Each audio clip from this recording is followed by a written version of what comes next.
What's up guys, it's me Ultra and we have officially entered Gypsy Rose's bad girl era. Things are getting very juicy on the show Life After Lockup. We started off with Gypsy talking about how her mother's memory is haunting her dreams. She's essentially having nightmares about her mother. Can't sleep. I had a nightmare about my mom.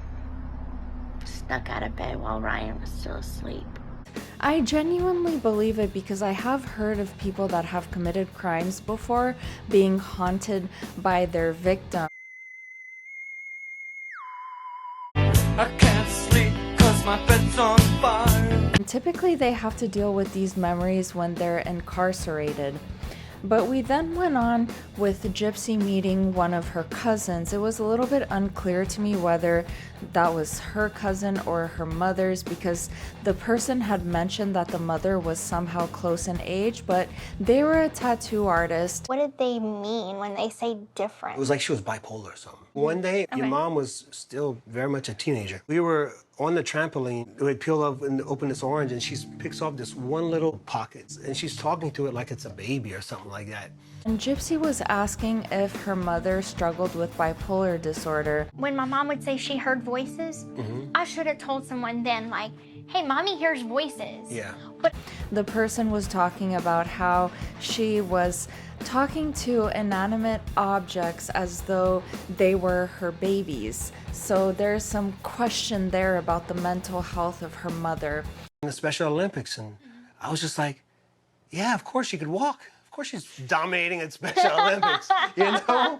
But How everyone knew that Gypsy was able to do well in the Special Olympics because she could walk and she could run. So it wasn't a surprise to them that she was thriving. take some gel pen ink and drive it into yourself.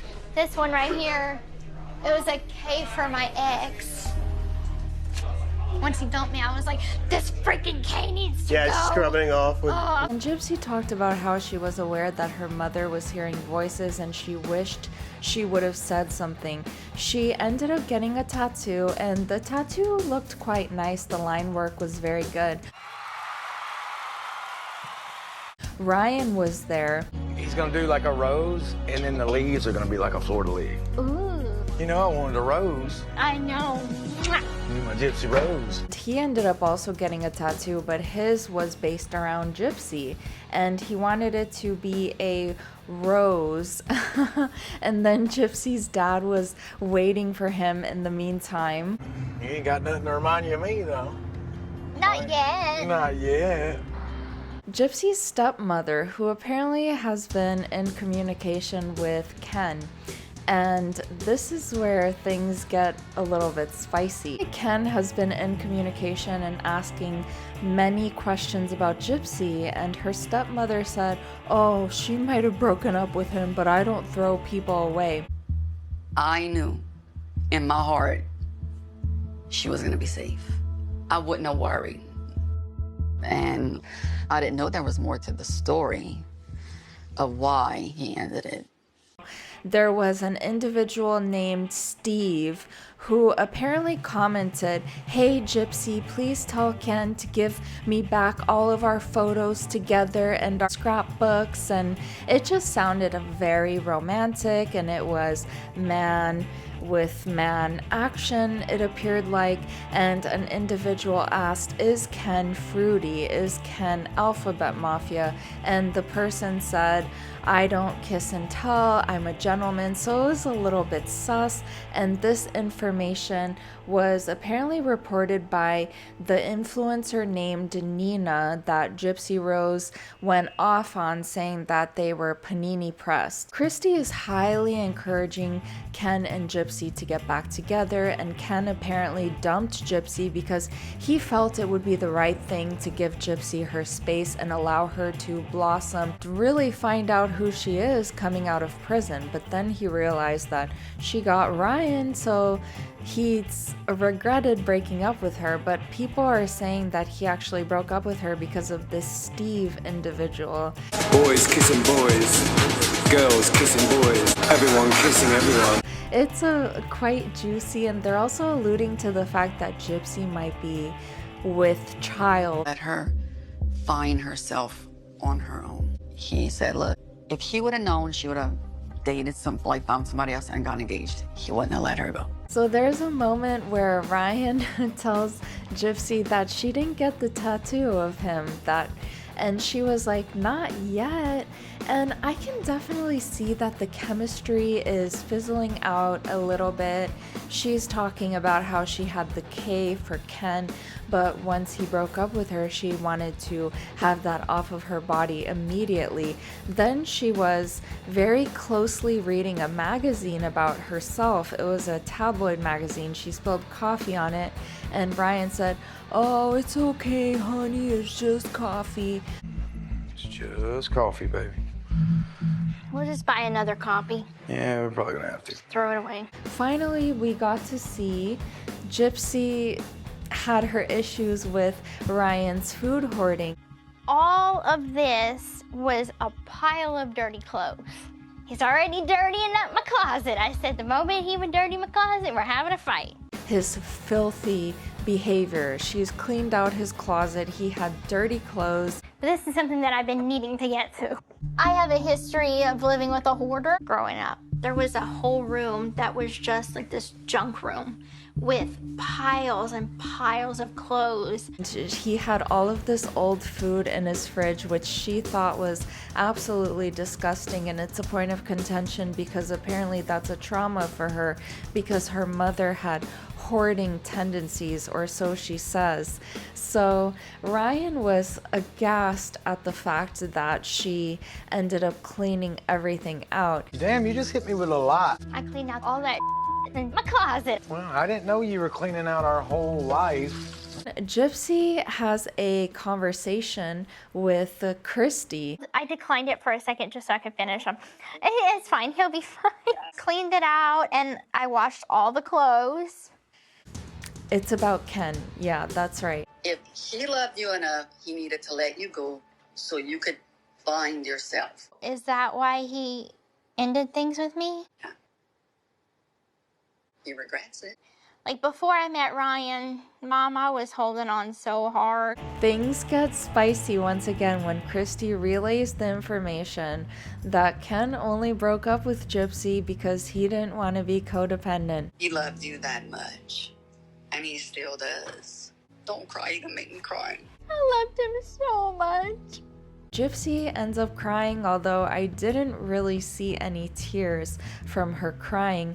And then she talks about how there's this little thought in the back of her mind, what if things would work out with Ken? He is interested in blondes.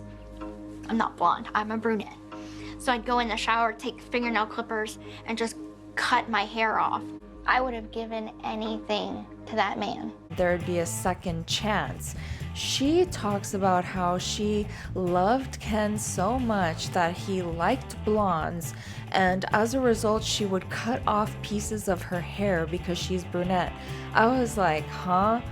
And that was her saying that she loved him so much that she would cut off her own hair. I thought that was a bit manipulative. I thought it was very strange. I don't see how that would do anything to please him. First of all, like, wouldn't she just dye her hair? Wouldn't that be a little bit easier? I don't know. It just kind of seemed like a ploy for attention or something, to aggrandize herself and talk about how sacrificing and giving she is and selfless, and she's the martyr. I married Ryan. I have a marriage now. I'm wearing this wedding ring that belonged to Ryan's mom. I have a commitment to my husband, and I want to keep that. What's gonna happen when Ryan and I have an argument? Is that little thought in the back of my head gonna say, Ken is single? Gypsy said, no, I have to commit to my marriage. I've been committed to my marriage. But then there's that voice in my head that says, what if Ken is single?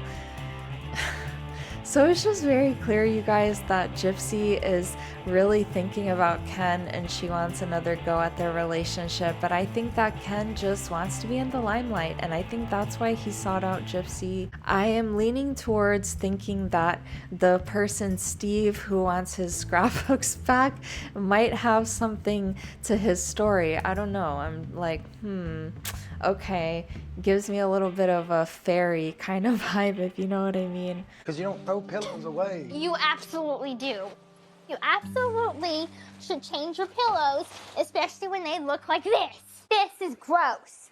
Ryan gets home, Gypsy relays the information to him. Christy has continued conversation with Ken.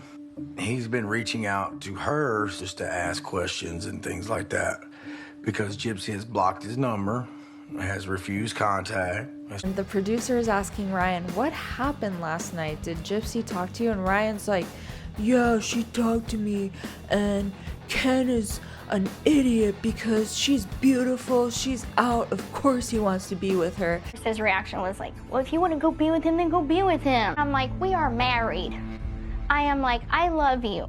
I am invested in our life together here. I mean, I'm sure he regrets it. I mean, why wouldn't he? She's out, she's beautiful. He's saying like, F off, dude. He didn't say that exactly, but he's like, apparently that D is fire. I was just like, He's happy with me. It's like, dude, go on. Apparently the D is fire, son. Can't bring me down. I'm on a high right now. I'm living my best life, and y'all can't take that from me. The D is Fire. The D is fire. so obviously she must have posted her little TikTok where she said that very soon after she got out, because it had only been a few weeks, and she's like, that D is fire. I can't do the impression of her that well because I technically have a deeper voice. I'm in the contralto range. It's a train wreck, you guys. I'm not quite understanding why Christy is such a saboteur of their relationship, but I feel like Christy has some sort of strange alliance with Gypsy. Christy seems a little bit evil and a little bit twisted. I wanted to read you this comment that I think Flawless Nina posted it, channel that actually exposed this tea, and I want to say thank you so much to the commenter that mentioned this. This person, Steve, Adam and Steve, or Ken and Steve, hey Gyps, tell Ken that I want all of our pictures, videos, and scrapbooks returned ASAP. He thought he was cute using me while playing house with you. I have some good stories to tell ya if you want to hit me up in the DMs. I also want my personally engraved ring. They had promise rings, like whoa, things are very serious, it sounds like. And necklace bag, they had necklaces too. I have a box of his stuff too. Tell that biatch censored, they said biatched, but they censored themselves, to call me and BTW. When are you gonna tell everyone you're preggers and trapped poor Ken like Dee Dee trapped Rod, asking for a friend, winky face.